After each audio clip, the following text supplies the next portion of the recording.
a season, when you started to get comfortable with a map pool that is very deep, like Lot was saying on the desk, to have Are we three back? thrown at you, and you're going to play 3 different ones throughout an event. Are we even though back? they've had a lot of opportunity, like we're talking between events, to get some practice in, to find what that flow is going to be.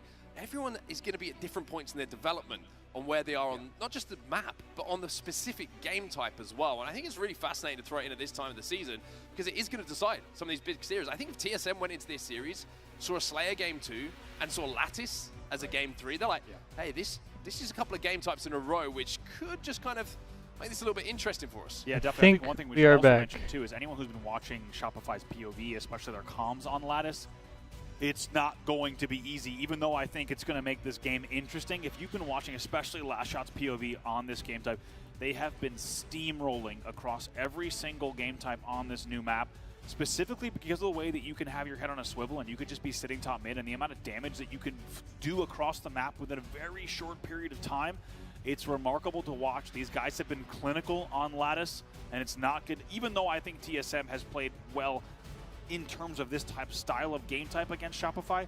Lattice is going to be a tough game for them for sure. Yeah, for sure. If this was an oddball, maybe I'd be looking at TSM and raising an eyebrow, being like, hey, maybe you could get a little bit freaky on this one. Maybe you could steal this one away. But the fact that it's a control-based game type in King of the Hill, where you're going to have 4 of the best bandits. So far, so good? Okay, cool. Plus potentially a sniper rifle as well, which is such a difference maker on this map.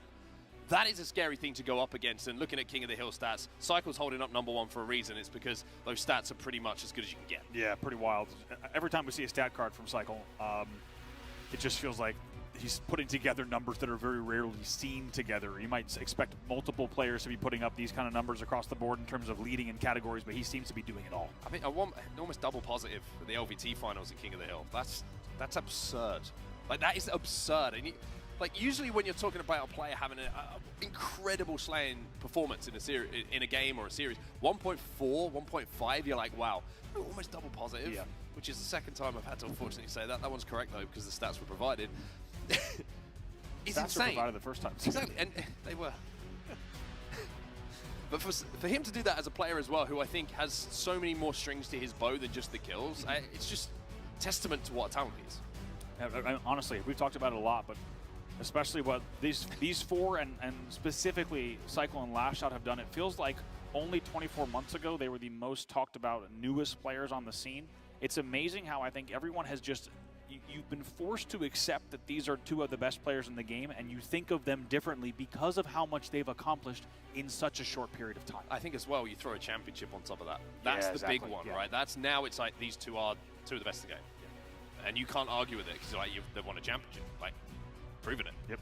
And I think you look back at like Legend had to go through that, Bound had to go through something similar last season as well. It's like these 2 players are great.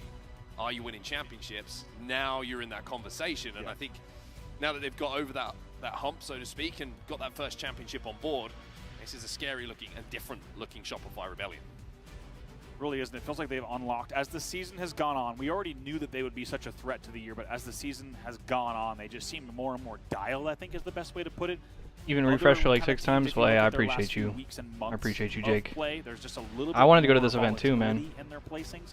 It feels like instead Shopify has such a consistent base for what you can expect from this team in terms of communication, in terms of the numbers they put up, and really it's just stability in the performances, and they're bringing that so far into this tournament. But I gotta say, TSM, I don't think a lot of people had them taking that game #2 Slayer in this series when you look at the matchup, but they've done it, and we're now tied up here 1-1. Yeah, I mean, they've had a lot of practice against each other in recent weeks, TSM and Shopify Rebellion.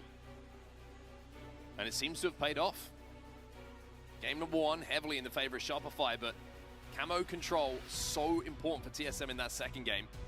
And that mid-game point after the second camo is where they got that lead yes, established. Panda, I am still in Texas. Almost insurmountable, even though we saw in Shopify Houston. make that comeback towards the end of the game. And we were talking about Torlek. Eyes were on Torlek at the start of this series. Well, it was Manny who stepped up for TSM in that game #2 and proved that this isn't just a team based around the performances of one player. It's a team who each any of them at any point can do what they need to do to take over one of these games. Well, this is going to be our game #3 here, King of the Hill Lattice. Let's go, baby. That sniper rifle twirling beautifully on that sniper bridge, and that is such an impactful thing to get on this map. Yeah, going to be the debut, as you said, of this game type here at an HCS major, and exciting to see it We've seen it, of course, across the last few weeks of play at LVT as well as the TSM. You're going to Worlds? Now getting to see it on the main yeah. stage here will be the first true test. Didn't get tickets, but I'm going with Brett. These two teams, and how does that work? You didn't get tickets, but you're going? Are you just gonna crash? Or are you just gonna go to Seattle just Can cause? they get another game on the board? Maybe even take a lead. Flights and Airbnb booked? I mean, same. I actually just got my shit booked as well. He's immediately firing in from cargo and winning his individual fights. Now he's just buying a little bit of time, jiggle peeking, waiting for teammates to clean up some of his damage. Still alive here, somehow or other, backing up because he knows a player's flying through ice as well towards where that first hill is going to be. 3 dead for TSM, but sounds good, Jake. Survivability in those first 15 seconds, absolutely ridiculous. Yeah, it's tough. Also, look at the heat map. As you said, he just stays on cargo and a lot of people couldn't get tickets. And just beautifully waits and baits his team. Oh yeah, that's a great idea, Jake. They're able to close it out. That was the initial. Because yeah, people definitely be going out. So that just shows doing stuff all weekend. You do not need to be flying, even though we're going to see Last Shot do it in this game type for sure. You don't need to be flying on crazy angles. I mean, I'll be down to hang. I mean, I was gonna say I'll be there. Me and my brother are going, so. The difference maker. Look at the progress already on the board. Yeah, really good. I know Nick's gonna be there. That's kind of all I know, though. They do have to be wary of those. The man on your screen, which is going to be. We'll definitely be down to chill. But attention is going to have to turn from him to either giving this hill up. Maybe they'll sell at the door. They already said they weren't selling at the door. As Shopify will go absolutely perfect on that first hill. Now we move over to the which is kind of crazy. And Druck's still with his snipe and really not being able to find any targets to fire on at this point. Because apparently they completely sold out, and then they completely sold out again, and then they had to get clearance from like the fire marshal or whoever the fuck to like add some more tickets, and then they sold out all of those. As you said, trying to get an extra angle as well, and even that first hill going, luckily, hit the body. And how often do we see on Lattice? Watch on. You can fly around the map, pick your angles, and just consistently hit bodies. Watch on Twitch that is the difference in Seattle. I think you were alluding to, just the damage that can come out of this. I mean, that is a little unfortunate, but like, you gotta do what you gotta do. But also, to be fair, like, yeah, that does sound super shitty, and obviously, like, it would suck to not get to go to the event. So I'm definitely sympathetic. But TSM keeping this one scrappy. But like, y'all could still be cool. Like, that could still be a real fun weekend. You know what I'm saying? Will make sure that he gets his. It's a 2v2 though, and no one's been able to get any control at the moment. It's just a battle for spawns at the moment. Yeah, it really is. Cycle with a nice placement there with the QT, and also just going to play this window as well. And before it's good, Squirtle. Even take the pipes up. Already taken down. Nice safety QT. I think everyone QT. saw that coming in, but that's what a QT here will do. It will give you such an option to just reset. Yeah, and like I said, I'll be there, and I'm down to hang, so I'm down to do whatever. He should be thinking about stepping inside of that hill. And will be able to do so. The Q2 movement is fantastic. Soul Sniper is going to lose the fight as well because he knew pressure was coming from Frosty. As Cycle now moves up the map. We mentioned how he's had some of the most insane stats you could want on King of the Hill. Oh, this damn! is why a killing spree off the Insta. He's pulling all the tricks out of the bag. Man, you're right. You took the words out of my mouth. You talking about Brett, Jake? And look at the progress that Shopify has on the second hill as well. Now this is business, Taz. Loved what we saw. That was welcome back from Cycle. Just yeah, Taz, I looked at all the settings and I looked at the bitrate shit and the encoder and all that shit. But then when I tried to go live on just my channel, like, because I'm live on 3 different channels right now. When I tried to just go live on my channel, it was still equally like terrible. So I don't think it's a performance issue. I think it's like an internet issue. Because also, my shit was terrible, but I completely hard reset. I reset my PC, full restarted everything, reset my internet, all that shit, and now I think we're looking okay. Knock on wood. For the moment. TSM, scary moments for them. For the moment. Have been a teammate. I'm not sure how Cycle gets a bank shot kill on that one in the end, but in the end, they just keep him trapped in the back of the base. Like I said, it wouldn't be a Friday without tech issues. The only goofy thing now is we had the shared chat all set up because Eli had to like activate it on his laptop from the hotel, but then they went to the venue. And now I feel bad. He gonna have to run back to the hotel and hit that shit. And they will continue scoring, and they just kept them trapped in the back of the base. The TSM was never going to get a good angle out of that exchange. That's my dog though. Shout out to Eli. Should be another kill for Last Shot as well. Gets the kill. QT's out. As the hill is moments away now from being converted. It does indeed do so. Conversion comes in at 2-0. The score now is Shopify Rebellion. We'll take those first 2 hills. Just look how big the QT is in this game type. The fact, because it's such a scrappy, bottom, middle-y kind of running routes type map, the QT just gives you so many options to reset, change your angle, fly out. When you're just in trouble, just to be able to get a new angle and buy time for your team. It's really showed off. These back-to-back QTs from Shopify have been big difference makers. And now that we move over to Bloom, you can see that last shot sitting behind the frustratingly placed glass for a lot of these players who are trying to take this player down. This is a much more difficult one to break. We've seen a lot of... Go ahead, sorry. Taking this guy down is pretty annoying. Yeah. That's all I want to say. I was going to say, we've seen a lot of things that look like a kind of a high school dance around the green pillar there at Glass, where it's a little bit awkward and you don't know where to go, and if you wait too long, you're probably going to be on the receiving end of multiple guns and a team shot coming in if you're not able to get those kills in green fast enough. 4 dead for TSM. Royal 2 back behind Glass as well. Stepping inside of this hill, 2 minutes and 22 left on the game clock at the moment. Druck is going to be able to find a way through, but now you're going to see the yeah, that'd be fire, Jake. Talking about. It's so frustrating sometimes. That'd be super fire. To see that player and not be able to deal with Miguel, as thank you for the quickly follow, bro. as you would have wanted to. What's good today? Just watching Charlotte, bro. We trying to hold it down. Doing a little bit of a multi-stream here. Chilling on my streams as well as holding it down on Eli's stream for the weekend while they're at the event in person. Oh, beautifully done. Look at this, just baiting and switching. Last shot should clean up this one. And as you said, but just chilling, watching the tournament, man. But the hill will go beautifully done. Having a great time. Frosty and last shot. Vibing, watching some good ass Halo. Look at that yet again. It might be 4 dead in just a second. But still, once again, right after scoring, it doesn't matter if it's CTF or King. Shopify is not only in control of the scoreboard, but they're still in control of the map. Oh, you know, Squirtle. Like every different time. 2 dead yet again. That's my dog right there. Control of the QT as well. Last shot is having fun at the moment. He leaves one battle after completing it, moves somewhere else on the map to contribute to another. He is just flipping his position on a dime at the moment, using that QT to influence so many fights. And now they got the snipe as well. This is not looking good for TSM. It just feels like they go superhero mode because they're already 3 dead, by the way, still for TSM. It just feels like they're already everywhere on the map, especially with snipe control. But when you add a QT into the mix, Royal 2 might do it. Here he does. Jesus. And he gets the help to make sure he doesn't get taken down. But it just feels like they can go superhero mode because they're already so annoying from every angle on the map. In the end, that'll be traded out. 3 dead again for TSM. The slaying dominance just continues and feels like it's even getting worse.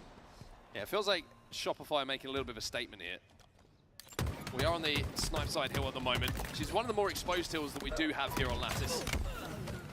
And it looks like Shopify just want to pick up kills. They are pushing the spawns of TSM. They are not letting them anywhere. Even near the 50-yard line, it feels like at the moment. They almost push 75% of the way up on the map onto the spawns of TSM, and they're just getting absolutely suffocated. Just a few ticks away, to be honest, 25% of the way from closing out this game. And once again, what a story from Shopify, the way they've been handling and playing this game type. Last shot. Bro, Soul Snipe is checked. Doesn't miss. Saw the face he made when he died right there. Inside of that hill as well, so they're going to know his location. Last shot takes a different angle off the back of the damage. Doesn't even need to finish the kill because Frosty does the work. And it's getting desperate now for TSM. Really struggling to find any kind of footing. 2v2 on the map. Look at the numbers already. I mean, this tells the story. 20-7, 21-8 now per cycle. More than double positive. Very well done. Thank you. Very well done. Thank you. The redemption arc. I am on my redemption arc. World 2 also 18-10 at this stage of the game. And now it just feels like, once again, another victory lap as Shopify has just waiting for this one to end, unfortunately. This entire game with only 45 seconds left on the game clock to lead 3-0. 6-14 for Druck, 9-16 for Soul Snipe. Although Soul Snipe went on a little bit of a 3 streak right there. I think TSM probably recognized at this point that the game is done. 35 seconds left. Looking to maybe just make it a little bit more comfortable statistically for them in these final moments, because it has been complete and utter domination from Shopify Rebellion in this game number 3. And now that Shopify step back into that hill, excuse me, TSM step back into that hill, Shopify might be forced to try and break and make this a little bit cleaner on their side as well. The break starting. Whoa. They will get those first 2 picks, a momentary 3v2 on this push. Just counting down the seconds at this point, TSM. And I think Shopify Rebellion doing the same. Yep. Another extra kill there for Royal 2 on the desperate Manny, trying to get somewhere near this hill to keep this game alive. Royal 2 is going to slide in on Torlik. He's going to win that one as well, and even though he's traded out, that'll mean 22 kills for Royal 2, 22 for Cycle. Yeah. And a clean victory on Lattice, King of the Hill for Shopify goes up Rebellion. 2-1. once again, the second time we've seen an So objective TSM game won the type in Slayer, this series, and the second time 50-46. that We we've did seen not see that Shopify game. nearly flawless. But both in that objective game. games that we've Really reminiscent, watched, actually, of that game number 1. Just Shopify the way has they did it, right? absolutely Game number one slammed ending them. 4-0, them Hey, we essentially back. playing time and just Welcome, dominating the Swifty. entire game We without fucking a back. score limit. It's the same story Yeah, here. both objective games, Lattice both King the of Aqua Hill, Flag even though we were and expecting to see TSM put up a fight in this style of game type. I think And, what really was the and difference this maker Lattice was King of the the Hill that we way just that watched. Shopify plays Lattice, and as I said, Absolutely if you've been watching them slammed. play Literally the past not few even weeks, competitive. I think they're the best Lattice team, and the speed at which they can play that game type, and then you add the QT, perfectly executed and grabbed each time into that, and they become an unbeatable team, in my opinion. I think one thing that's really highlighted on Lattice, particularly with what we just saw as well, which is another great illustration of the point I'm about to make, is just how good the basics of Shopify Rebellion are. And I want to talk about their baiting and switching. You even go back a great to the first insta few right there. moments of that game. Last shot, outputting damage. Yep. And his teammates contributing to those damage, that damage turning into kills, keeps him alive to then come back and help them when they get their shields chipped away. And we saw it so many times. How many times was a straight 1v1 taken in 2 equally shielded players in that game? It always felt like Shopify were in a position where if damage wasn't done, that they were putting that first damage down, then backing away for a teammate to finish. It's just great comms, great communication, great baiting and switching. And again, it's just the basics of Halo that are just, they're excelling The at. basics of Exactly. Halo. And What also, was the game it's also for? just the ability to also, it goes so much into route planning too, right? They're always taking routes where they will be able to disengage. How many times did we see Shopify get caught out, either around top mid or bottom mid in that game type, where, as you say, they get clean forward, or even they're a victim of a 1v2. It just doesn't happen. With the way that they're planning their routes, they can always disengage. It's always based on the comms that they're hearing. And in doing so, they can always take one extra shot, right? They're finding ways to min-max the damage, which paves the way for the team to have complete map control time and time again. And as you can see by the scoreboard, it has been objective domination from Shopify so far. They will look to do it yet again in game number 4 and close the series. It's going to be oddball live fire. I mean, if the pattern continues here with the what feels like the two teams being a little bit of a class apart when it comes to the objectives, you would expect this one to go the way of Shopify Rebellion, but I said that before game 2, and look what happened. So TSM got to shake off what just happened there on Lattice in the same way that they shook off what happened in game number 1 on Aquarius. And think about winning this one, and then it's a game 5 and it's Slayer, and anything can happen in a game 5 Slayer. Without a doubt, especially when you talk about the talent on this team. And just for anyone who hasn't been watching all of Halo Infinite, you heard Snipedown talking about it, but the fact that these TSM boys have been playing together for a long time. We'll get back to that in just a second, though. First, we'll look at live fire oddball stats, and interesting losing record for both sides here. Yeah, not the greatest of stats for Shopify Rebellion here. And I wonder if some of those... Optic. Yeah, I was about to say, yeah, some of those games may be played against the greatest live fire oddball team of all time, which is the current Optic roster. They simply do not lose that one, it feels like. Brad, just peep the new phase jerseys in this event. It's not a lot, so they're not losing shit's by actually much. super cool. That's one thing you can take away from that. That is wild. If you fold in those Optic, by the way, that's a crazy low margin, as you say, to have in a losing record. Really interesting. There's an asterisk on that stat line for sure, but we'll also take a look here at the main ball carriers. Some objective play from both of these players. They could do it all, but certainly objective as well. Yeah, it's interesting, isn't it? You look at Frosty, you usually don't put him in that category of player who's going to be grabbing that oddball, but I think you're just looking at Shopify Rebellion, you're looking at percentage of team time, it's just split across everyone at the moment, maybe a little bit less for Royal 2. Ball master. Exactly, yeah. But Frosty's happy to make up for that. He'll take the 32, right? Exactly, he'll take those stats. He'll take the 7% extra for him to make sure that Royal 2 can do 90% extra slaying on the map. I think that's a pretty good arbitrage between those two, which any player would take. Frosty and Manny on your screen, and Manny now needing to find a way to get his team back in the series. Also, it's an interesting stat as well. I think it just shows how much Frosty trusts his teammates to get kills as well. Yes. You know? Yeah. He'll say, I'll grab the oddball because I know I've got last shot rule 2. I was going to say, yeah. Cycle, who aren't going to lose their individuals. I feel more comfortable doing what I have to do to win the game because I trust my teammates to do what I would do if I wasn't holding the oddball. So it's one of those stats that maybe there's a little bit more to it. Maybe I'm thinking too much about it. But as we head into game number 4, Sentinel TSM Pass, thank you for the follow, bro. What's good? This one away. And I think round Live one's fireball, so lock important here in, for TSM to get off to a everybody. good start. Lock in. If they can steal this, we have a game 5 on the horizon. But it's a big if, because both objective games so far have been heavily, heavily favored and won by Shopify Rebellion. They certainly have, and Shopify will look to do that again in this series, of course. It's not just about winning this series, it's about the way that you win your pool play series. It's about the momentum you can bring into the rest of pools as well as into bracket play. And Shopify really wants to have no room for error, right? They want to show just complete composure in this series and bring that the length of the tournament. So even though they would have a Game 5 backup to be able to pull off the series, you know that they want to close it out here and now. Yeah, oh, yeah. You lost the game, too. You know, you do not want to be seeing Game 5 pop up. Well, it looks like the game is going to be underway here. Live fire oddball. It's going to be our map and mode combo. Frosty taken down almost immediately here. TSM find themselves 2 dead, though, and Soultype looking to even up those numbers, but can only get the trade. Momentary 2v1, Tall Glass player live. Has to hold him off the ball and wait for some spawners. Very good awareness from him. Good damage. The last shot's just going to finish it with the snipe and also start to bring the ball back as well. And of course, he hits the body there. Oh, another one! Unbelievable damage here. I was going to say, that's good damage. The kills will be cleaned up, but it doesn't matter because the ball has already been rotated. That shot from last shot, Bob Middle, was like so dismissive. Oh, that one was even more so from Manny. That's a little lesson that TSM are here to play. They have the sniper still in their hands, 2 bullets to play with, and with 4 dead on the side of Shopify Rebellion. Life here for TSM. Show me something, TSM. Needs to stay alive if he can, though. They're able to do so. They get the first pick as well, so they will continue scoring. And they take the lead. Dead! Nicely done. Good composure here from TSM. Knowing that even though a couple of game types might not have gone your way, the series is not done yet. Ball should be rotated. It feels like a late rotate. We'll see if they can get it across. I don't think they're going to be able to. No, it feels like the ball maybe should. World 2 staying still for an extra second. It's a momentary 2v1. I feel like Manny was like, why did he say it like that? The timing and what he needed to get the info to tell his teammates where that push was coming in. Didn't see enough, quickly enough. Yeah. It felt like there was a chance, though, right? If they were able to scoot that, I think they could have gone scoreboard to cuts pretty comfortably. The timing window was there, but unable to execute. They managed to make sure that Shopify don't get comfortable, though, and have a couple of kills go back their way, and they've regathered the oddball in their hands as well. I was going to say, this will be like, we were literally just talking about objective games being tough for this TSM team, like against Shopify specifically. Towards green. So like, oddball would be like the toughest challenge, for sure. Very fitting of the location. He's sitting in jail, just pulls out the gap. Pop, pop, pop, pop.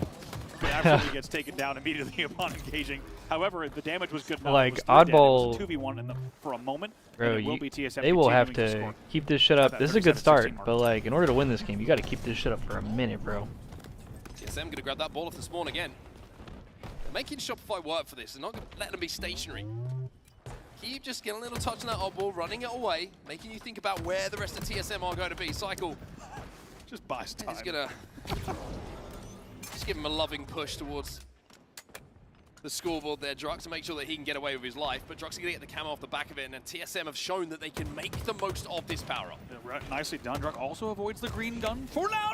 No, Frosty! Counters it, even though the green does not hit, counters it and shuts down the camo. No. That could be a pretty big turning point in the game, not going to lie. 2 dead for TSM and Shopify scoring. I love Bravo and That's even Onset. more. Yeah. From this event to the last, when you get not enough value out of the camo. See, it just takes like one thing like that to happen for it to feel like, oh shit, like now TSM kind of losing control. But just can't get those kills, and the damage And not Shopify quite about to go on a run. by Shopify. Nice win. Maybe just getting a little bit lazy in the gameplay after what we saw in that previous game. Maybe thinking this series is done, and TSM are taking advantage of that. Trying to make things happen there. Druk does not connect as consistently as he was prior. It was 3 dead. Got to mention Talik here, 8-5. It's a huge opportunity for him. I think we still have yet to see the best version of him in this series. An opportunity if he pops off here, maybe sending them to a game number 5. They still lead by just a few. Shopify, though, starting to just bring this one back a little bit, but it's been second by second. It hasn't been a convincing hold from them. Just been chipping away at things. Talik. Ooh, that's a big kill to take down Frosty with that sniper rifle, because he's still got 3 bullets to work with here in the S7.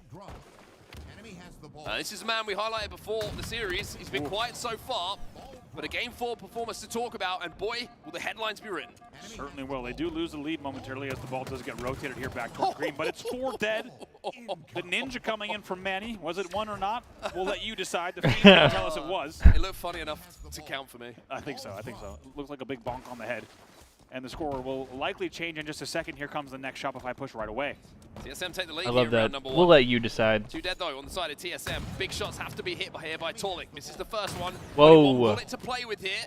Breaks at least one of those shields, but the collapse now coming in. The nades will flush him out. And the oddball is in the hands of Shopify. Pretty much the closest we've seen them with a full setup that we've seen so far in this round. Staggered 4 dead and a very good break, as you said. No That'd stick. Be a fun game to play, by the way. Was it a ninja or not? That'd be a really good sequence. With some very good opinions across the board here. It will be a lead change yet again. Shopify leading 63-48. TSM needs to make sure that this push counts, but they find themselves 3 This dead brother yet cycle again is so at a pivotal good, man. point in the round. Just starting to click a little bit here, Shopify. Damage being cleaned up. What a nade. 1v1's not being taken. The teamwork is just starting to return to what we saw on Lattice a few moments ago. And with the camo going into Frosty's hands, now you're starting to get worried. And 74 points are on the board already for Shopify. They continue this hold. As you hear the sounds of the carbine ripping across live fire. That shit ringing out. Sounds even better in his hands somehow, certainly.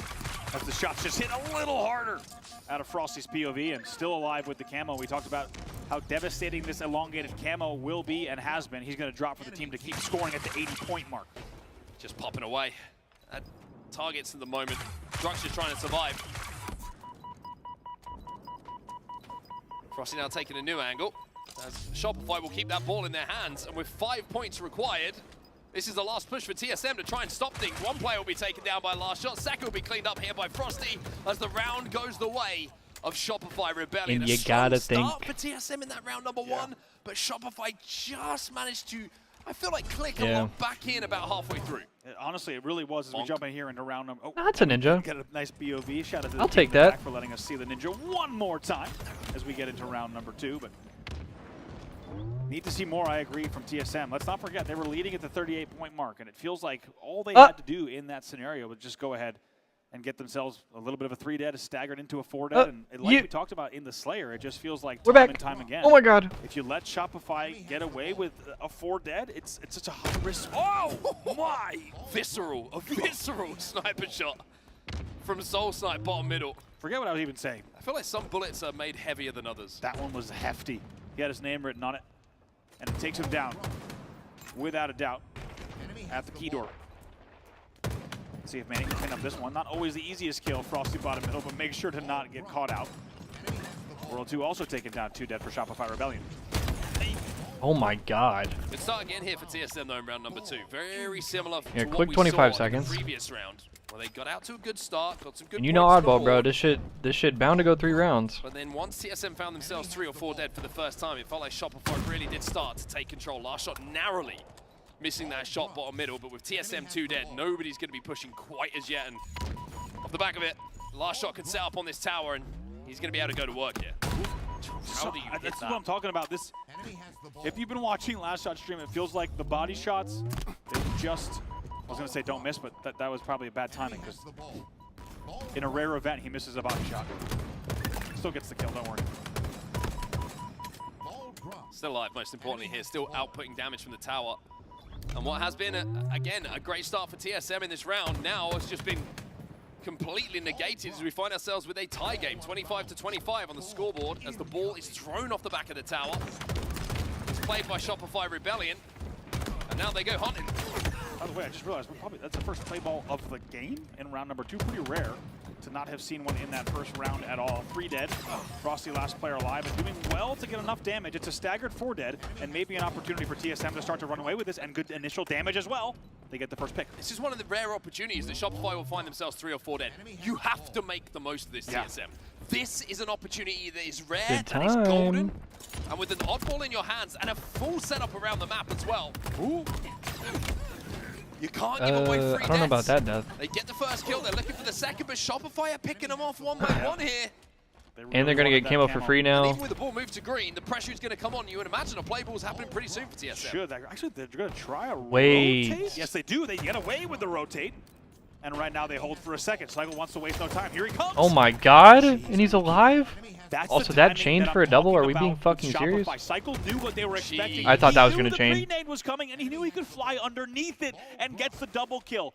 Cycle's playing. If you're expecting Cycle to be flying, this brother is so good. What the fuck? 115%, and he's beating you at the timing game and getting away with breaking the setup. Think about where we first. Yo, what's up, Zach Rez? Cycle with this life, by the way. And think about where we are right now. He's gone all the way Damn. around the map.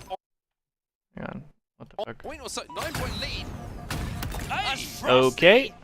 Starts to connect with a no scope, and Drunk has to be careful. He was nervous. And careful he is.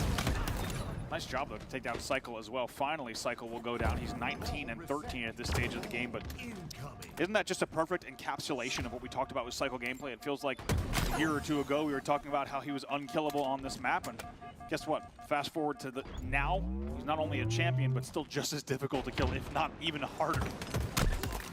Soulsnipe finds one. That's going to be a 3v3 on the map right now. Last shot gets taken down as well.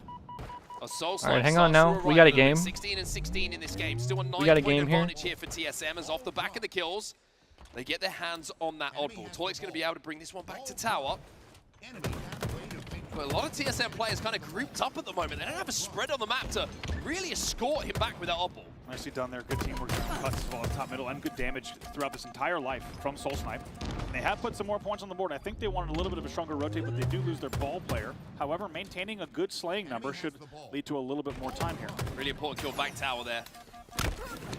Means that TSM can finally put their hands back onto that oddball. Starts grabbing a little bit more time and make that lead a little bit more comfortable. Druck's going to be flown at by 2 players. Royal 2 going to be collecting the kill. Manny answers back immediately though. And the pace in this game is just starting to pick up a little bit here. The trades are starting to happen on both sides. The individuals are starting to be won by TSM as well. Here go TSM now. Shopify Rebellion players will fall here. And the oddball is back in their hands alongside the camo. This could be the chance that TSM be waiting. Sounds good, Zach Raz. One of the first times we've seen that clear of a 4 dead and a power-up grab as well in this entire series. By the way, such an interesting stat line as Soulsnipe stays alive. Great live. Take a look.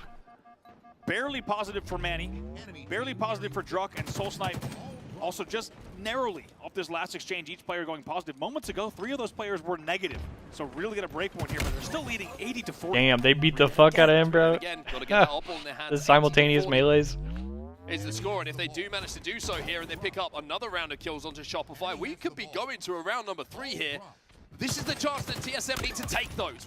One thing to create it, it's another thing to grab it. They've done so well to not have the slaying numbers, as we said. It's so narrow between the 2 teams, and instead they've been so objective efficient. 3 dead yet again here. 91 points on the board.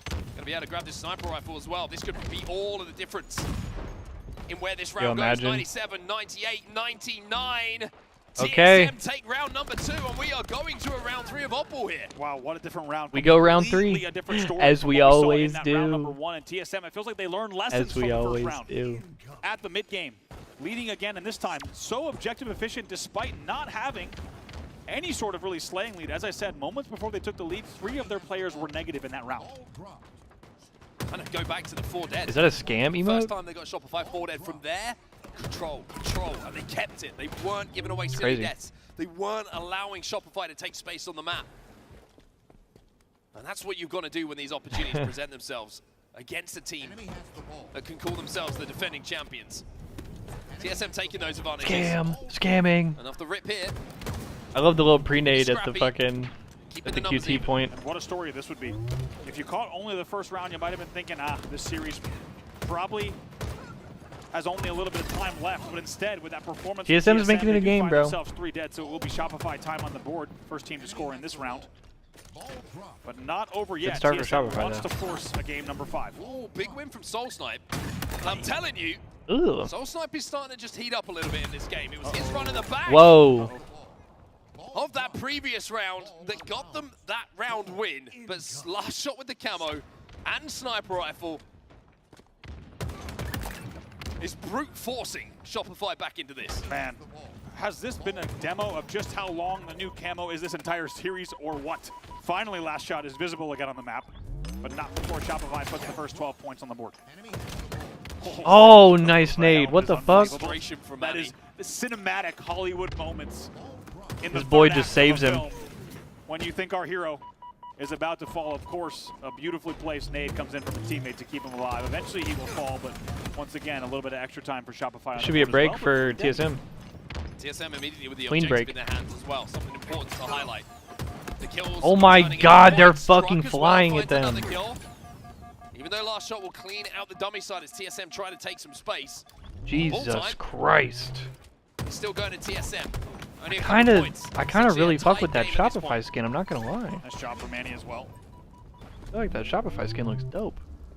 Good movement from him off that first exchange, but they will find themselves 3 dead yet again, and will be a lead change. Shopify now pulling away with a little bit over a 10-point lead. Here comes the push. Going to be spawning away from the camo side of the map as well, and that's frustrating because that camo's coming up. So when they have to move across the map, just to influence not only the oddball time that's being picked up by Shopify, but to contest the camo, they're going to be falling into the reticles of Shopify Rebellion. This could be a big run for them. Camo is still up at the moment, and the ball time is heavily now in favor of Shopify, 41-16. On the scoreboard should have been a camo burn at least with what we just saw. Soulslime's last player alive. Pollock gets a double kill with a nade as well, so they might have a little bit of extra time. I believe. And gets a third bottom middle. Should have been a camo burn. That was a momentary 4 dead. 2 players just respawned for Shopify Rebellion, so TSM starting to pick up their slaying game. Low-key, TSM's in kind of a tough spot right here. Royal 2 going to try and flank past it. And manages to find the kill onto Drug by doing so. Soul Snipe will find one though. And the sniper rifle, I believe, is going to fall into the hands of TSM. I think it just went down top middle. And with Torlik finding himself a killing spree, Soul Snipe has the ball, and TSM are slowly but surely just chipping away at this lead of Shopify Rebellion. Nicely done, because last shot actually hits a perfect C platinate onto Bags, and they do get the first pick off of that. However, TSM manages to find a little bit of resistance, but off of that hole, I passed they a guy. get right back in the game. They're only down by here, only 9 points, but they are 2 dead. Ball drop. Big win nice shots. Torlik unfortunately can't get away with his life. And there is that sniper rifle. With pressure coming in, last shot needs to hit some shots. There's one. Ball dropped. Enemy has Druck's going to peek. Frosty's going to be there to support his teammate. Opal's still in the hands of TSM though, and we're about to have a tie game. Really nicely done from TSM. Damn. Nades from TSM. Really good job. They find 2 dead here. Manny knows he needs to keep the pressure up and keeps them weak. Now Torlik comes to help as well. Frosty finds one though, but it's a 2v2 at the moment. Royal 2 is under pressure. Gets the kill, puts the pressure onto Manny as well, which forces that oddball to be dropped. Look how frustrating he is being to be taken down. You can see him spamming through the death cams. Try and flood off the back of that. Royal 2 staying alive long enough for Shopify to get up the map, and now they've got the ball in their hands. It was a tie game. I think what we needed to see from TSM, there was a little bit more of a play ball out towards the camo. That ball sitting in house was pretty dangerous, and as you can see, it has already impacted them on the scoreboard as well. Really important moments in this game. 2 dead for TSM. Oddball in the hands of Shopify. They start to score and start to pull away. Last shot, couple of shots, backside. I like that play. Tries to convert onto Manny and does so. Now turns his attention to the kill he started. As TSM will find themselves 2 dead again. Frosty still with his ball in his hands. It's amazing. He's such a percentage player there. 66-41 in the game. As Shopify starts to pull away even more, but it feels like every time you're on Last Shot's POV, he's going to hit. He's going to finish the 1v1 there, and he's going to get the extra trade as well, and consistently doing that in this game as well. Just 25 and 24 in the rounds overall so far. It's been Cycle as well as Royal 2, who have both hit the 30 kill mark. Well, this stage of the game, Shopify have the luxury of having the lead, not being forced to move towards that oddball. They can defend it, they don't have to hold it, which means 4 guns up versus 4 pushing TSM players. And TSM managed to steal that ball away momentarily, but Shopify have just grabbed it back as Royal 2 takes on Drug bottom middle. Soul Snipe comes in to make that an unfair fight, and Torlik will find another. It's 3 dead for Shopify. TSM with the ball in their hands. Okay, hang on now. Middle, only player alive here. Because they're only down 15 seconds now. Might be able to get it out of Soul Snipe's hands, but Soul Snipe stays alive. Big moment, and he gets the kill and doesn't take any damage in doing so. A huge play by Frosty as the game was only separated by 17. And that's a good nade. Oh my god. And most importantly, now the oddball is in the hands of Shopify, Whoa. but Drug has a sniper Royal rifle 2 gets bottom decapitated. middle. And TSM are starting to throw bodies towards this oddball, starting to win some fights, and Drug has a lot of responsibility now with this S7. What a play there from Frosty with only 53 seconds left on the game clock. That might have just won them the game and the series. Torlik finds one though. Pulse isn't good enough to send that nade back. Royal 2 flies bottom middle, Soul Snipe will find the kill. Damn. Oddball's still in a neutral 40 position. seconds on the game clock. on the map.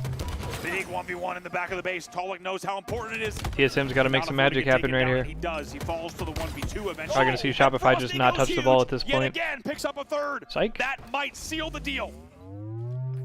70 points and rising, but most importantly, TSM with 2 in the death screen. The lead escalating towards a series win here for Shopify Rebellion. This is the last throw of the dice here for TSM. They have to win this next team fight. Oh shit. 2 still dead. Keep an eye on the kill feed. 89 points on the board, as you say. They need the picks and they need to push now. Cycle doesn't connect. TSM flooding. 2 players going to be killed. But now they're about to win by score and game clock. Is last alive and he's nowhere. That should be game series. This will be it. TSM 4 dead. Shopify Rebellion with a round 3 win here on Lightfire Oddball, which will turn into a 3-1 series GG's. win. And it feels like that third round really sums up our story of the Ooh. series, doesn't it? It feels like even though we saw moments of greatness, So there is our TSM first and a series lot of back and the forth throughout weekend. that I was about to say of the entire day, series, when but of it the came weekend as down well. to it, when Shopify was backs against the wall in an objective position, they found the way to keep Shopify takes down close TSM out the game 3-1. Yeah, very, very In good pool series play. from Shopify Rebellion. TSM showed signs of life, but just slow to get going in the objectives. Honestly, probably par Slayer. for the course as far as like what we would expect. That was pretty much But the we got to only see. Now it comes positive down note for to. them across that I forget first who else series is in here their in pool, A. but So now it just comes top down five, to when you're looking at the TSM seeds, versus through the their other toughest team in the pool, potential game in this because pool. you assume that Get they're that going to be able first one on the to board, pull it out against the open Saying, bracket if you're a team. Shopify fan, you're very happy with what you just saw in that series, regardless of the fact that What's they up, might have Lavish dropped the Bucket? Slayer, and regardless of the fact that they dropped How's it the going? ball. I think overall, if you're looking at Shopify and you're asking, is this team where they need to be this week? And I think the answer is like a resounding yes. Yeah, very, very impressive stuff. I mean, TSM, of course, now have to think about complexity and that big matchup that's going to be coming up in Pool A as well, because we mentioned they actually look pretty darn good in some of those events that we've had between the last major and this one we find ourselves at. And Shopify probably feel a little bit more comfortable having got the work done against TSM in such fashion. Certainly, yeah. I think TSM also needs to be proud of what they accomplished in this series. I think, likewise, if you're a TSM fan, I think there's a lot to be happy with that you saw in that series. Let's not forget they have, as we said, big results online against Optic and FaZe recently, and TSM has a long weekend ahead, and I think they should be proud of the moments they had there. A few things to work on, but certainly it could be a long road for them this weekend. I think for the chasing pack as well, they're probably looking at that game. Probably would have been watching with like one eye on it. If you're For like sure. Optic, FaZe, Space Station, Envy, and you're hoping that there's going to be a few things you take away from a series where you're like, oh, Shopify, a little bit weak there, but not really too much to talk about. You just probably focus on your own game there. That was great. Yeah, I think the chasing pack in that scenario is actually looking at TSM and being like, oh, TSM actually looking like a bit of a bigger threat than usual, looking pretty strong. So I don't think they're going to be taken lightly in the bracket if you were kind of watching, as you said, with one eye open. Yeah, it's going to be an interesting one to follow that pool number A, pool letter A. I'm obsessed with numbers today. And no numbers. Obsessed with numbers and always incorrect about it. What other pools are you looking at? I'm really looking at Pool C. I think it's going to be a very interesting one as well. You got like some Luminon in there, you got FaZe in there. I think it's going to be. I'm really excited for that matchup. This will be a good one. That's going to be a great one. Also, Pool D, let's not forget SSG versus Envy coming up. We've got Blaze on the main stage here, down there with Frosty. Go ahead, take it away, Blaze. Thank you so much, Onset and Brav. Everybody show some love to Shopify Rebellion on the main stage. They get another one done here to kick off our tournament. What a game that was, Frosty. How you guys feeling coming off that 3-1 victory? Yeah, it's a nice start to the weekend. We got a loss out of the way. It's nice to get it out early rather than later. So yeah, I mean, feeling good. There you go. And you know, you say you guys got a loss out the way. You only lost one map right there, okay? By 4 in the Slayer. And from what I saw, you guys got down kind of early. What happened in that Slayer for you guys to even lose that What's map? up, Retrified? All the rest of the maps were dominant. Yeah, I think honestly, I'll take that one on the chin for me. Didn't know you were live. I was on the mainstream. Hey, yeah, we are super live this weekend. It is when you're playing one of the best teams in the world, right? It's like every team is coming here to play, so if you make mistakes, they're going to capitalize on it.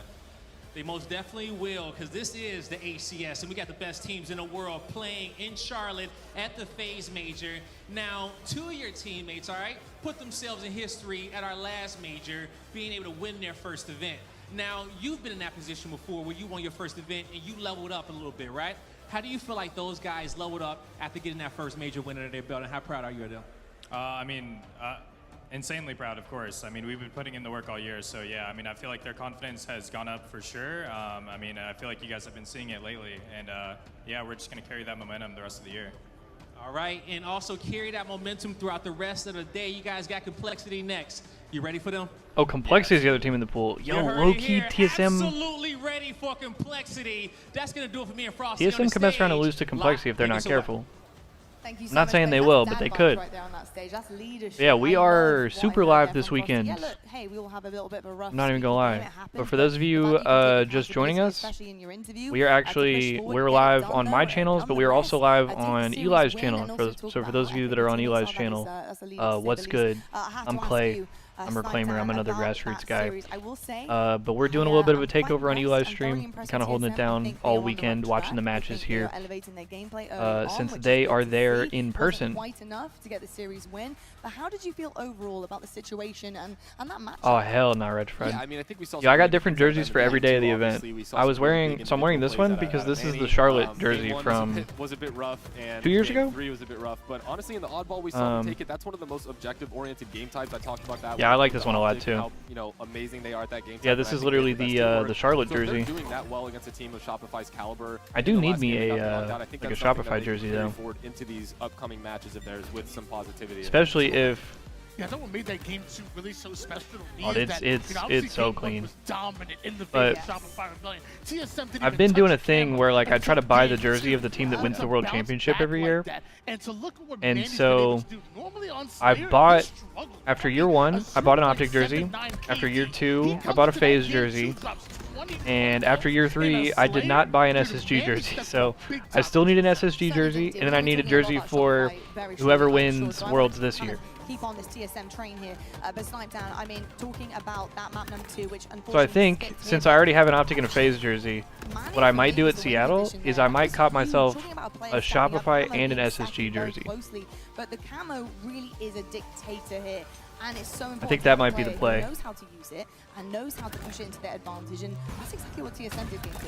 Yeah, if you guys were all here watching that series, you saw the play that Manny made. He grabbed the camo, and you can't really do anything when you're grabbing the camo. He decided to throw a plasma grenade. He got the stick and was able to live with the camo. That turned into about a 6 Well, see, to 8 that's the kill swing. thing. So this is the last season of HCS for Infinite, and so I can't wait until like after Worlds to like buy the jersey for whoever wins. I mean, I could buy it online, but like everything sells out at these tournaments. Like if you go in person, everything sells out, you know, especially all the good shit, Friday and Saturday. Usually all the good shit's gone by like midday Friday, you know what I'm saying? A massive, massive one. I will say, in terms of TSM, really impressive what I saw. I like that pin message, Jake. Because Shopify are no Said I would joke. suck a They lot are of peens the to get that hardest SSG straight ripping hoodie. here right now, especially in terms of teamwork, they are Yo, it's good, Fiber. so strong. Rebellion did TSM not keep lose in pushing pool forward. play I'm yet. excited to see At least they how haven't you yet. end up in pools, how you But actually handle business I don't against think they're Cole going to as lose well to a bit Complexity or the later Open on. team either. But So coming up next, though, we will see our first look at Optic Gaming. yeah, I have On the next stage, SSG coming straight up ripping next, hoodie. I I think I have all the very excited to see SSG what like happens collab next. hoodies. Make sure you're tuning in all weekend long. Full play day number 1. Really exciting start. Getting a little bit dicey here for Shopify. But Yeah, what an analyst brings desk, bro. push through. Lottie, Series Tony, win and in their Snipe Down. hands. We'll catch you guys for the next one right That's after the crazy. break. Yeah, Jake, I love the merch as well. I mean, I always get stuff at the events. But that being said, like, I can't wait until the end of an event to go buy a jersey because everything will be sold out.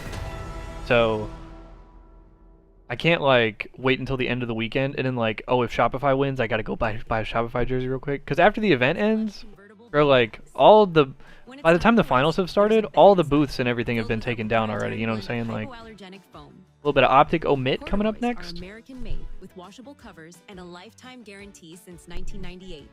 And now is the best time to get your corduroys during our limited time sale. Okay. What we are going to do really quickly, I'm going to full screen that, and then I'm going to move around my tabs here so that hopefully we're looking a little okay. I'm going to open this shit in a whole new window and put it on my other monitor. Hopefully we'll be good. It's a bad first pick for Omit. I mean, yeah, but again, the thing is, like, I mean, yeah, I understand, like, obviously everybody, like, wants to get, like, a good bracket, and obviously you want to have the best chance to make it as deep as possible in the tournament, but also, like, if you're a pro team, and especially at the point where, like, you're in pools, like, bro, you got to beat everybody. Like, you're going to have to play everybody, you're going to have to beat everybody, and there's no, like, I don't know, there's no, like, cheesing your way to the next round type shit, like. And especially if you want to make it, like, actually deep in the tournament, like, you're going to have to, like, actually play and do well.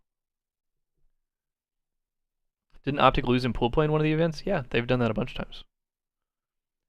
Pro teams get upset in pool play every now and then. It happens. It happens. Okay, sorry. I am almost done.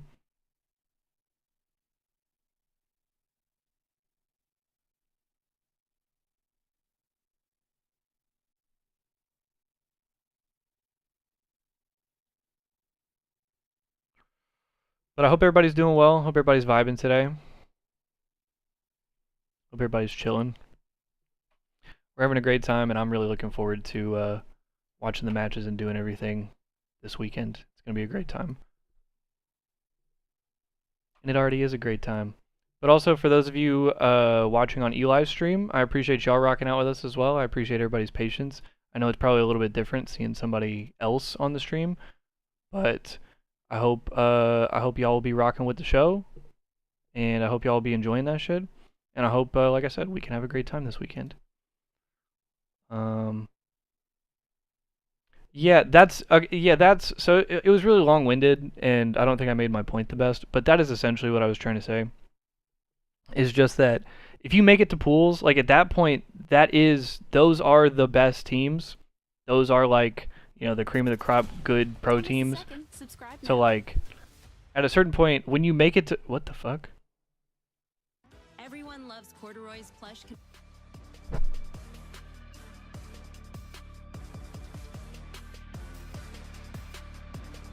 Hello? Are we gonna full screen?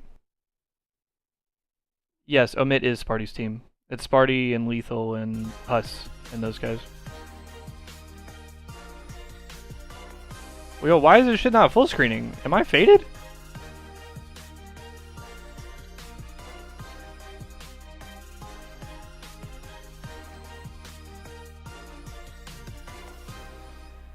No, I know it's full screen, but why is it not full screen?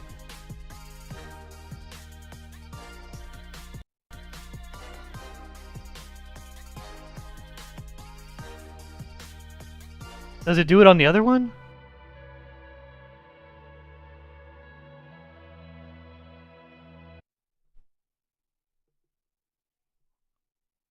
Hang on, bruh. I know the screen is black for a second. I apologize.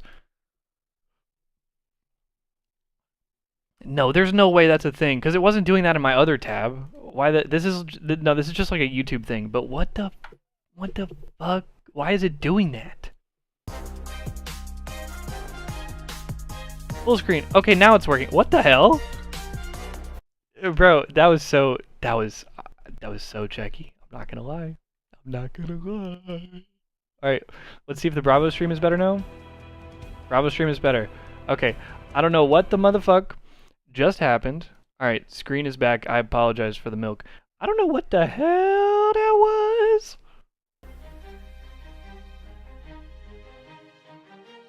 Hello?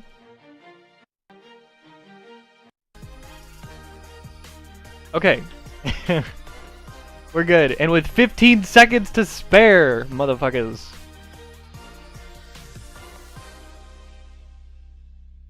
But alright. I believe it is about time. Custom said, you both wear glasses, honestly. Same but different. Yeah.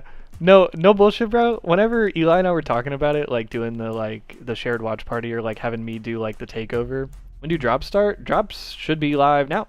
Drops should have been live for like an hour and 40 minutes. But when we were talking about it, Custom, low-key, we were like, yeah, low-key, we kind of got like a similar vibe, and we kind of do the same shit, and we kind of make the same jokes. And we both just some like vaguely stonery looking dudes with glasses. Like, this is where all of our teams duke it out based on their seedings to try and get to the top of their pool, to get into that championship bracket at the best position possible, primed, ready, hopefully, for a trophy left. My name is Lottie. I'm a little bit it's not showing drops on mainstream or any. It probably just isn't tracking for you then, or maybe it's just not showing for you. I would try refreshing, or if you're on mobile, like try restarting your shit. But maybe even go, or yeah, if you're on mobile, try restarting your whole ass app. But maybe even just go to like your drops or your campaigns and see if it's tracking, even if you're not.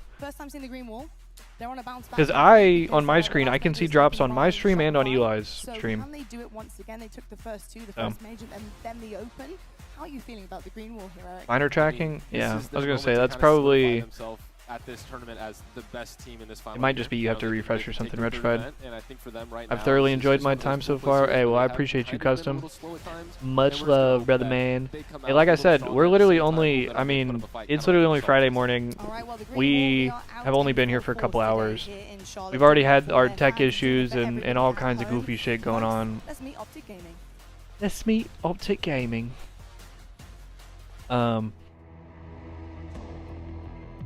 Wait, that actually kind of goes hard, bro.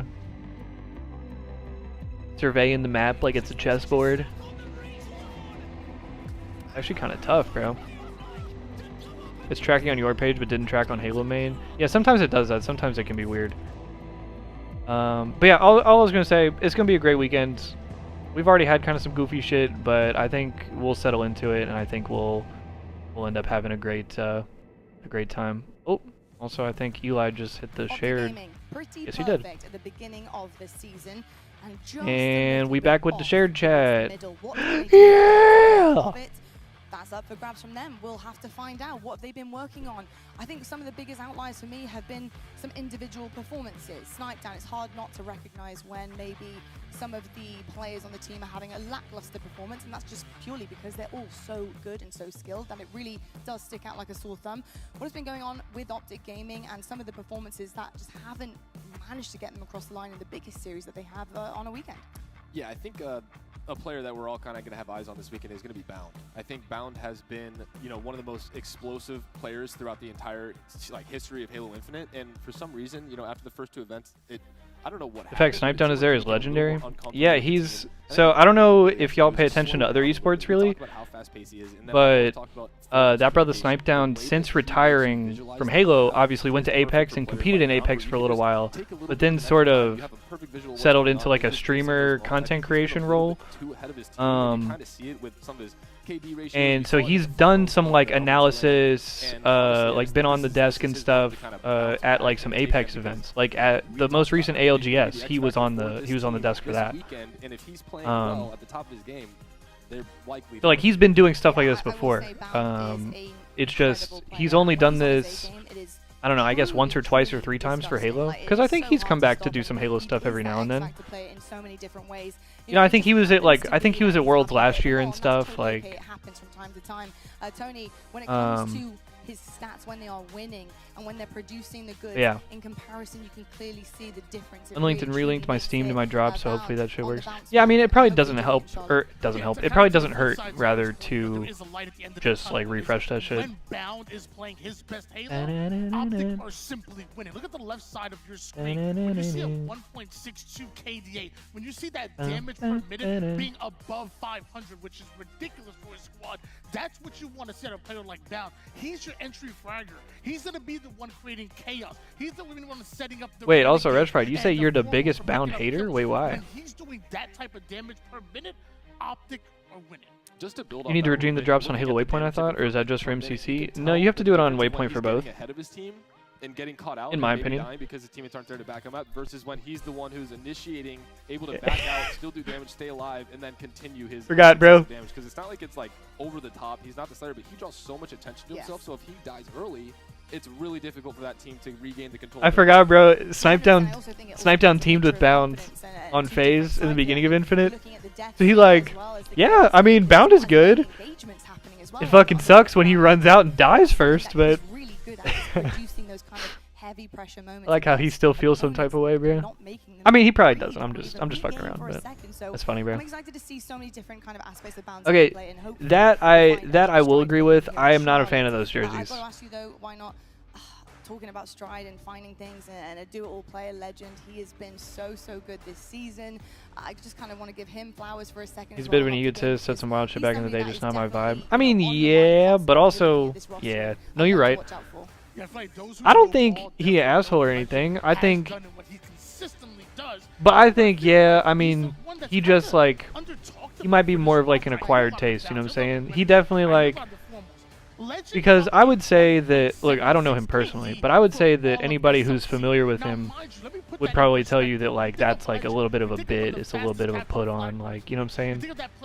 He just being funny, he just being unserious. Yeah, no, I'm not saying you do, Retrified. I will say, though, a lot of people, so, side note, a lot of people actually are like that, though. Like, bro...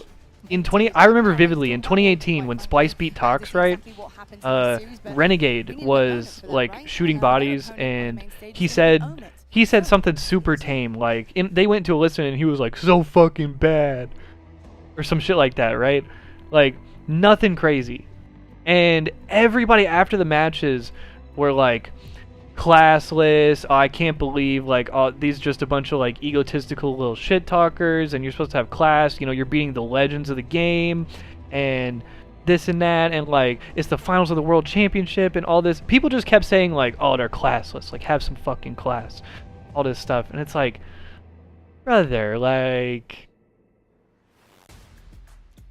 All right, gazing on this roster, they've had a Can we address how he's wearing Lethal's jersey? Who, Septify? Guys, which we weren't actually expecting to see. I didn't see, but Septify like just got picked up on this team, so it would make sense if maybe he doesn't have his own jersey yet. Septify was actually wearing a Lethal jersey, and that's because hey, it's a quick change. A lot of top pros have egos, but Bounds is more explosive than most others. Maybe yes. I understand what you're saying. I think he's just a little bit more vocal. You know what I'm saying? Like, these polo jerseys need to go back to... Okay, well, I will say, the polo jerseys are not a COD thing. Halo and COD both. I first, like, saw this shit pop up in CS and Val. Is the first place I saw those jerseys pop up with the collars and shit. But yeah, everybody started adopting them. Because yeah, randomly, like, a year or two ago, G2 in CS popped out with some jerseys like that. And I remember I was like, what the fuck? And then last year, everybody started doing that shit. I was like, no! No! Build momentum. Part 2 of the game plan, Tony. What do you think they're going to be talking about here when it comes to the series layout and how they're going to... At the end of the day, these guys are all Halo pros. Love the shit talking as part of the game. 100%, bro. 100%. And look, I always say this. I say this every time, bro. But like, everybody gets so bent out of the shape, especially back in the day. People used to get so mad at, like, again, Splice would teabag or they would shoot bodies and people would call them, like, classless and immature and fucking disrespecting the game and their opponents and all this shit. And it's like, dude, I don't know. Would you rather... Let me just lay out two scenarios, right? Would you rather, in scenario A, watch a match where Team A destroys Team B, and then they stand up and there's no reactions, and they walk across the stage and they shake hands and they say GG's, and nobody says anything, and then they walk... Or scenario B, would you rather watch a back and forth 5-game affair in which Ryanoob beats Sparty's team and then runs to the other side of the stage and calls him dog shit to his face? Which is more entertaining? I rest my case, bro. Yeah, I mean, when I had taken my leave, Spartan was one of the best players in the game. I mean, he really he said, I met Reclaimer at 2023 Worlds. He called me an ugly, stinky dog. They got second place at a couple events, and overall, one time, Reclaimer pushed me out into oncoming traffic and saved... Oh, wait, sorry. Not pushed me out into oncoming traffic. Pushed me out of oncoming traffic and saved my life. You know, maybe bouncing back. I know a couple things, unfortunately, happened, but yeah, one time, bro. This motherfucker pushed me into traffic. He does stream. I love the passion, and I would love to see that represented again on the main stage. Well, we do have an imbalance on the main it's really stage. not that deep, Fiber. It's just really not. Chisel and a hammer here for that brick wall that is Optic Gaming. We'll have to find out if they manage to work. I love the passion and yelling. There's a big difference between comp banter and toxic modern shit blasting. Fair enough. Fair enough. Ooh, little Walshy clutch cast. Okay. Turn me up, bro. Situation, Dave, and this is going to be what we believe is the kick. Turn me up, bro. This is a W cast right here. Absolutely. City, a performance that they have been thinking about for the last Yo, Walshy might be... Walshy might be like my favorite player personality of all time, bro. When they formed this team, you no heard kiss. In the interviews, the ambitions of winning everything. They're like, we got to win it all. We got to dominate everything the whole way. And that's not what's happening so far. No. Shopify, a very opponent, and you know Optic want to get back on the right track. What are you looking to see from Optic Gaming early in pool play? Maybe not as challenged as they will become bracket play, but what are you looking to see as signs of light that Optic fans can hold on to? I mean, I don't feel like we've seen a dominant Optic yet on day one of this year. They so slip far, up a lot. You've seen them drop series to, you know, the now Luminon squad. You've seen them Walshy Golden Boy for the grand final at Worlds. That would be sick. Seems like they have some but starts on Friday. You got to think that they set themselves up to the grand final of Worlds is going to be Onset and Bravo probably. Because it'll probably be Onset and Bravo will do the finals, and then losers finals will be done by. But now that they've lost a tournament, now that's like, okay, you can't use that excuse. Losers final will probably be done by Gaskin and Shurzy or Walshy and Clutch or Walshy and Golden Boy or whatever the fuck. Here in the first series of their pool play, can they figure out a way to go perfect through pool play and not end up on Shopify's side of the winners bracket, which we've seen so often this season? As we take a look, he definitely was. Walshy definitely was one of the OGs in esports as far as like actual legendary like esports personalities. Because like yeah, to that point, one, he's like a legend. He's been playing forever. He was one of the like initial players who was like one of the initial winningest players, I guess, if that makes sense. But also he's credited with yeah, I mean he's like the face of Halo 2. He's credited with popularizing the claw grip, like that's his baby. Like he made that shit, or at least popularized it, like I said. But also yeah, he was, I believe he was Red Bull's, I don't know if he was Red Bull's first esports athlete, but he was among the first certainly, and among the first period. But also I believe he was the first like he was the first player to sign like a deal, like an exclusive deal with, because like MLG back in the day had all their best players under contract.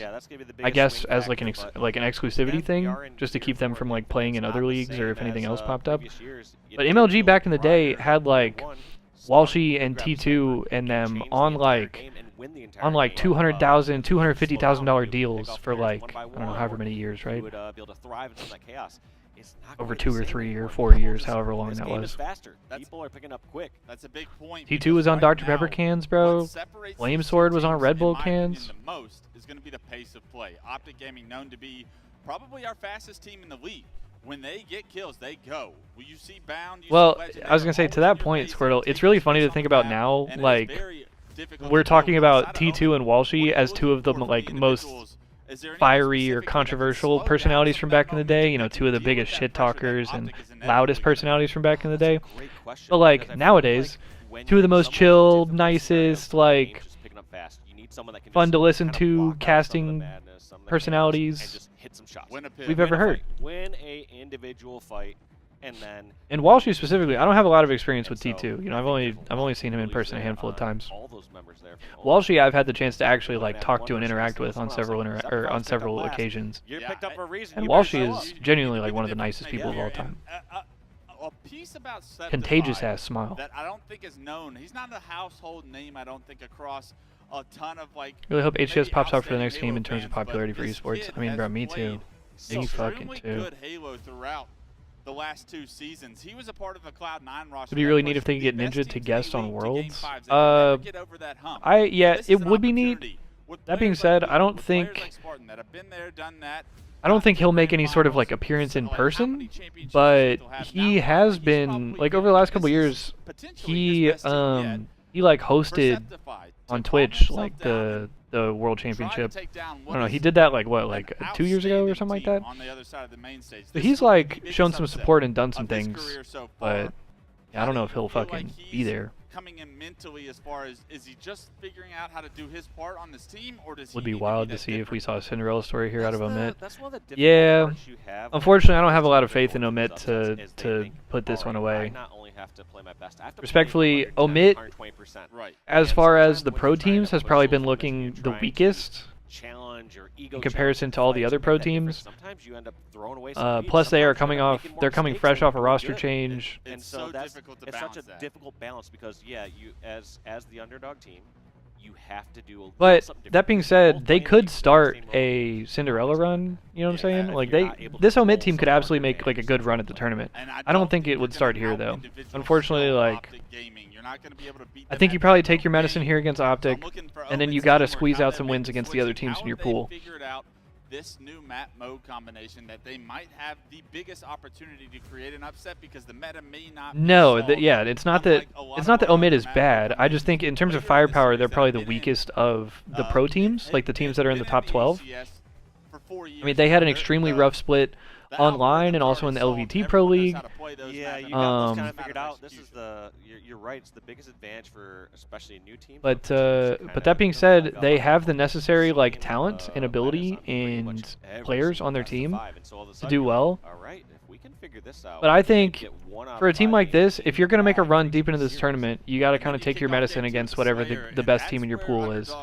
Then you got to squeeze out some wins against the other teams in your pool, and you got to either start in winners and do well, or you got to start in losers and you got to try to catch like, you know what I'm saying? You got to try to go like hit the 1-2 and catch fire out of pools. But a Cinderella run for a team like that would start with upsetting a team that's like relatively close to your level. I'm saying like, because it would absolutely be some shit if they came out here and smacked the fuck out of Optic. But like, respectfully, it's levels to this shit, and I don't think that's gonna happen. His consistency is out. With all due respect, it's levels to this shit. Or it's not. There's no one that can touch the ceiling that I feel like Renegade has so far throughout his career. And you know he's coming out for blood this weekend because he's got to be a little ticked off that the Juggernaut squad in Optic Gaming fell short of what was their ambitious goal of winning every tournament this year. What does Renegade have to say about that on this rebound? Yeah, Renegade's been super impressive. I think you start to see throughout multiple years. Renegade, I think, has probably made a really good case for season MVP this year. In year 1, not so much here in year 4. Which also would be interesting to think about, because so I'm trying to think about who the MVP candidates for this year would be, right? We got Renegade. You could probably say like, you could probably throw one more Optic player in the mix. So you could probably say like Legend or something like that. But Cycle, Frosty, Renegade is a top 3 player individually every single I don't know. Nobody on FaZe has really made that great of a case for themselves this year. You're painting your face on Friday. That's crazy because you got to go out to restaurants. I would say Last Shot, but see, like the reason, so like I would also say like, you know, I'd bring up a player like Last Shot or a player like Bound, right? But the thing is they're not even, I don't think they even have the best case on their teams that they're on, you know what I'm saying? Like, Last Shot has been playing amazing, but like, if I'm going to give MVP to somebody on Shopify, I might look at like Frosty or Cycle before I look at Last Shot, you know what I'm saying? And that might be a hot take. That might be like a hot take for me, but because Last Shot has been incredible. I'm not saying he's been bad in any way. I would say there's definitely some of that in like some Halo 2. But see, and also I didn't even mention Royal 2 in that conversation, and Royal 2 has also been incredible. He still had to work his way up. That's the tough part with a lot of these top teams is that like, bro, especially given like recent performances, like they've all been playing well. But yeah, you make a great point. There's an argument for a lot of these players. And the thing is also, assuming that the MVP award does not go to somebody who's won it already, right? The regular season MVP. We will have had 4 different regular season MVPs across the 4 different seasons of Halo Infinite. Because year 1 was Tommy Lucid, year 2 was Stellar, year 3 was Legend, and year 4, if it's not any of those 3, would be somebody different, which means that we'd have 4 different MVPs for the 4 seasons, which makes it a little bit difficult to vote for the overall Halo Infinite MVP, because if you guys saw that, they're going to do like a whole game MVP. If you guys remember, Frosty was the Halo 5 MVP for like the entirety of Halo 5. So I'm really curious who has the best shout at that. I will say, Renegade, even though he to this point does not have like an MVP award, I think he has a case for game MVP just because of his longevity. Like, pretty much every player in that MVP conversation has had a year where they're at the top, and then a year where they're maybe in top 4, and maybe they're like not. Renegade has been at the top of the game since the game came out, bro. He started Infinite on Cloud 9, winning the events, then went to FaZe and formed that FaZe super team, and won events, including a World Championship. Then went to this Optic team and won events. You know what I'm saying? Bound's going to lose that sniper. We talked about Bound kind of overextending it sometimes, maybe not reading the right plays. An early example of death that surely Bound wants back. But in the meantime, it does look like Optic have regained control of the strongholds, and they have gained a 22-4 lead. Personally, feel like Lucid was a little overrated in year 1. He was amazing, but Renegade year 1 was crazy. I agree, but also Renegade, or Lucid rather, excuse me, was so good at year 1 because of the sandbox and the settings. Like, respectfully, Tommy Lucid is like the greatest player in history that I've ever seen at using and abusing the power-ups and the power weapons and like the equipment. And with all due respect, I think once they kind of reduced the amount of stuff that was in the game, I think Lucid took a little bit of a step back performance-wise. I don't think he has been quite as effective as he was in year 1. Year 1 Lucid was so good, but I don't think he's been anywhere near as effective since then. Yeah, if he still had and I'm not trying to say he's like a merchant or anything, like Lucid's obviously fucking incredible. I'm just saying he's definitely taken a little bit of a step back since then, in my opinion. As much as individual skill as Renegade and has, decision-making behind his play I think, oh, beautiful QT. And I think somebody like Renegade has probably had the most consistent like peak in the game. If I had to think of other players, I'd probably mention like Stellar is probably the other best shout. Because Legend also has been phenomenal, but Legend was on a European team getting, you know, top 6, top 4 for the first year of Infinite. First 2 years of Infinite. Alright, they spawn red, we probably can't force and hold C, we're gonna have to get that one up, but now because of that spawn in blue and the kills, Optic had a trip cap for a little bit. Yeah, Optic wanted to get those last 2 players out of blue, they were unable to, and when Renegade teleports back, he's not able to really dictate any control for Omit here finally. Because of that, look, Omit have been able to flip the map. That was a great QT play, yeah. Optic, but 105 to 25 point lead still.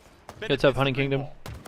Yeah, Omit trying to just hold this AV setup, but it is getting broken. Yeah, so that's Retrified.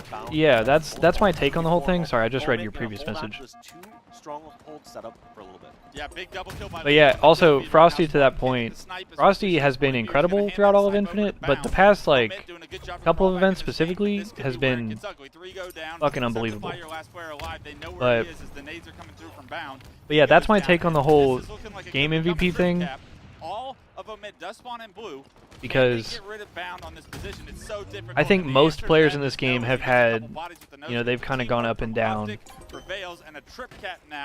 For Optic as they climb over 125 points. And that's just tough for Omit because they had numbers, they had players alive. While Renegade has been extraordinarily consistent. In fact, they're kind of all walking out Yo, it's goodies. out of isolated doors. Welcome to the party, brother man. Are just picking them apart. How you doing today? To the S7 showcasing its skill right there. 2 body shots make it so difficult to make that push out as the control still in Optic's favor. 153 and climbing. Renegade focused on getting C back in control of Optic. A trip cap. Not to be one of those you have to play Halo guys, but man, I was really surprised to see how little Halo is playing going into this event. I mean, yeah, but one thing that's been interesting from Renegade on this map, but you only see, you know, what's public and shit. He could be grinding on the low. You don't know. You don't know what it's looking like in their boot camps or in their film sessions, or you know, maybe he only streamed 1 set of scrims, but maybe they did 2 sets. You know what I'm saying? But as he's doing that, he is blocking those spawns from Omit and giving Omit a more preferred spawn, which is in blue. We've seen them have success when trying to come out of blue a few times here. They need to get some slays in order to jump into B. Was it formal streaming Val before Worlds year 2 or 3? Yes, he was streaming Marvel Rivals last year. A member of Optic has overextended into A, so they're not going to be able to score points here, but they do have. He was live a lot and mostly non-Halo related. Maybe that was just like after practice and shit then. I don't know. To overextend here. He needs slays before they ever think about trying to capture C, and I'm not sure he's going to get it now that he's knocked down to no shield. Yeah, and I can't tell if even C is the correct play there. I don't know. Like after you have the B stronghold and you got blue, do you just want to revert and get towards A? But it feels like they just wanted to go back towards C because it felt like a safer route at that time. I'm not playing on the main stage, but I would much rather have A than C right now, and it looks like Omit gonna opt to maybe get a trip cap of their own for the first time in this game. That could be big if they're able to deny some C stagger. But look at that. A blink from Optic Gaming could ruin the entire setup of Omit, and not quick enough. As Hard for pros to even find MM games. Scrims are all they have. Yeah, I mean, bro, I fucking searched. I searched for a ranked game the other night for, I don't know if any of y'all were here for that, but I don't know how long I searched for, bro. Just like that ass could not find a game. Before Lethal gets picked off, and every single time it seems to start going good for Omit. Players fall down, Optic get control of B. Wasn't he saying at the time his team didn't want to win as hard as he did? I have no knowledge about that. Is there like drama with this Omid team? I mean, I know they just made a roster change, but like... Also, I'm not like, I'm not riding for or against Sparty here. Like, I'm not trying to like defend him or anything. Like, I don't know. Renegade still alive. Renegade's still a problem. Repulse is top mid, no shield. Just being a difficult. But I would just assume that like these brothers are all putting in the time necessary. But he's got to advance on this stronghold because there's not enough time. Oh, Formal said that? It's got to get up close and personal. And can Sparty make a play? Oh, yeah, you were saying that. Yeah, because Formal said that about his team last year. Yes. No, I think they're, yes. I think everybody who's currently competing, I'm not questioning anybody's passion or discipline or level of commitment. Especially not at this level, bro. All these brothers are godlike at what they do. That's why it's so difficult. They can come from so many angles, and Renegade able to continue to make plays here. Oh yeah, but also, I mean, bro, respectfully, with the players that they had on that team, and also given that it was Formal, like, bro, you knew they weren't finna stick after 6 second places in a row. Knows someone is in this B stronghold. Can't quite spot Huss until Huss gets a couple shots onto him, and Bound wants to be aggressive here. Can't find the angle, and that's a big kill onto Bound to remove that S7 from his hand. Omit having AB control, an ideal 2. I mean, yeah, it is wild, Retrified, but also it's just another like storyline. It's part of a narrative, and so like if you give people something to work with, like they're gonna run with it. Because like it's not hard to see why, like if publicly nobody sees you stream your practice and then publicly you're streaming, you know, WoW or some shit after like that, then people would obviously be like, yo, how much did y'all practice before this? What's up, babe? Did I see what? Yeah.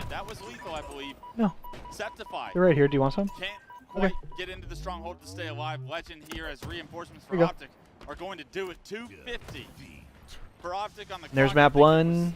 Optic takes game 1, 250 to 118. APG did not compete this year for personal reasons. Yes, but you got to think he's probably at the end of his playing career. Because I can't imagine him coming back unless like he came back for the next game. You know what I'm saying? But the curious point about that trip cap was Omit were still spawning blue. And I don't know what that noise was, but yeah, usually you want to be spawning blue, but I guess not if Renegade. Yeah, I was gonna say he probably just had to make a business decision because APG at that point in his career probably had the options of like, look, you can either be a content creator and potentially stick with Optic and have all the stuff that comes with that, or you can remain a player. And with all due respect, he had just come off of a year of playing for Native. They didn't even make it like out of open a lot of the time, or they didn't even make it to pools a lot of the time. Like they had to play through open and shit at a bunch of the events. And so like he wasn't gonna get on like a better team going forward. So like really, you just gotta weigh your options of like, do you want another season of grinding through open bracket and all this shit, and like you don't even know what kind of team you're going to be on, or do you want to go create content with Optic? You know, probably a pretty easy decision at that point in his career. Bottom ice, that was a big time kill. You saw Lethal with the double kill as Optic tried to push onto A once upon a time. So I mean, there are these signs of life that I mean, all loved APG, all loved everybody. I'm not hating on anybody, bro. We're talking a lot about a lot of different players. You know, we're talking about APG and Sparty and Formal. Like, I have no hater disrespect. Because you have to win the Slayers as an underdog, especially when game 1 doesn't go your way. What are you looking at? Who are you looking at? As yeah, unfortunately, I believe this might be a DoorDash 3-0, gentlemen. Man, I mean, we called out Spartan from the beginning. Spartan and Zeptify. Zeptify is the newest joining member, but It's tough. I mean, we saw a lot of Optic POV there that last series for good reason. They were just in control of that map the entire time, and so it's hard for me to really tell from some of these players from Moment saying, all right, who's actually kind of shooting well? Who's popping off? Like, who's doing things right? You'd see like someone like Lethal running around, staying alive very well over the elbow for a little bit, but I didn't really see anyone going on tears. It wasn't like, oh my god, this person's getting a triple kill. They're staying on killing spree. Yeah, it's got to be a no-brainer. Sounds Sounds like you hated disrespect them. We saw Omid do a great job of killing Lattice and Forbidden guaranteed. I'm sick. S7 Yeah. They even got the S7 several What are you times. gonna They just didn't do? go off with it, What right? are you And gonna have to do? take advantage of those opportunities when given, because if you don't, Optic are eventually going to find ways to make plays. If they can continue to get the S7 in their hands, it's a matter of, now that we have it, we have to put it to work in order to create to lessen the divide between what is Optic Gaming and Omid. You need individual pop-off moments. Livefire can honestly provide that for us with the S7 once again being featured in this series, and I am looking at Spartan the Dog to try and get his hands on that S7 early on. As we take Spartan a look at the the Dog for Optic, this could be Omid fans' opportunity to have some faith in this series. Optic have not been the strongest Slayer team, and when they lose their Slayers, that is when they lose their series.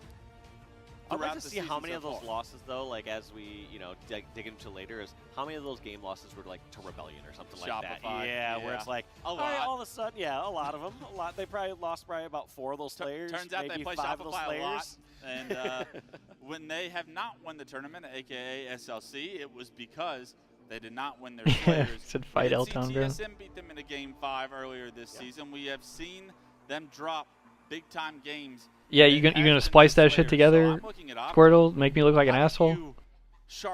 I'm Clay, and I hate and disrespect. Where your focus is as far as looking back at I hate and SLC disrespect saying, where did we this drop the pro. ball? It was on these game types. What do you think they've done over the past? Wait, that actually couple sounded kind of months crazy, in order bro. to Actually, improve nobody this clipped that. Knowing someone like Lunchbox, these It sounded like I was games gonna say some are crazy so shit. I'm close, not and gonna he's lie. gotta be telling them, hey, we gotta find the right moments that we're taking our risks, that we're making these plays, that we're rolling these advantages, because you'll see these players kind of go. What you mean, fuck Lickstall? Nah! Nah! I'm just gonna charge and challenge this one. It's whatever, 10 to 11. But then all of a sudden, it gets 47 to 46, and people all cowered up. It's like, well, if you played that life a little bit earlier, it would be 48 to 46. That's why there's been this Perfect saying soundbite. going on for a couple years Whoa, now. why are we It's talking about Slayers stroking the don't start to 30 boys? kill mark. I'm like, boom. Yeah, and you're like, hey, how about we don't get to the 30 kill mark a little bit later? Yeah, it's like my teammate has 10 deaths. I'm like, yeah, the Slayer hadn't started yet. I'm like, yeah, it is. Would you lock in? We'll see. Perfectly if Optic normal to can stroke the improve boy. this series. I'm You expecting know, Optic fucking. to really hyper-focus, especially in pool play on Friday. These are the important games to show and convince themselves. I stroked my boys. I was just, I was talking about. I was just checking with you. I don't know. I stroked my The boys. Shopify Rebellion team right now, but this is where you kind of are hyper-focused. Issues with intimacy is crazy, And bro. if you're perfect here, you can translate that later on into bracket play, where you inevitably will see that Shopify. What kind of boys do I have if I'm not stroking them? We're getting started. Live Fire Game 2, ladies and Stroke my gentlemen. boys? I don't know. I hope like- you're enjoying the show. It's going to be a long weekend. Pool play always kicks off our HCS Excuse events, me and I for know having the You passion. love to see Yeah. formal with the snipe. So do I. I'm hoping we can see a little bit more formal point of view as this tournament. I'm pretty kicks off, sure- Because, I mean, we talk about Renegade and how long his dominant run has Oh been. hell no! Feels like Watch the formal no matter what slurs. game, no matter what era. Watch He the has been slurs. a player to watch right now, though. Huss has made his way top mid for the snipe. It's a bait from Optic Gaming. They're able to remove Huss from the map. Snipe is down. A couple kills going off. Yeah, watch those wrist rockets, bro. On top of it, Lethal trying to defend it from the cuts position. Yeah, that's going to be formal. Trying to put some more pressure there. And God that damn. snipe, that's going to be Septified trying to run away They beat with the this one. fuck out of him. Gets away with it in the tunnel. Where can you set up, though?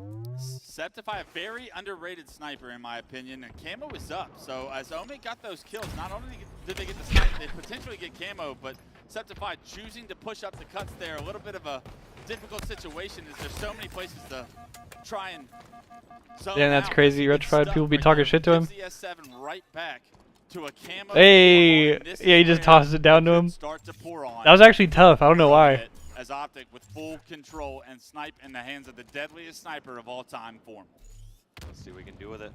He knows these players That was actually tough, bro. He said, not getting into fights or angles they threw that like shit to at him. see.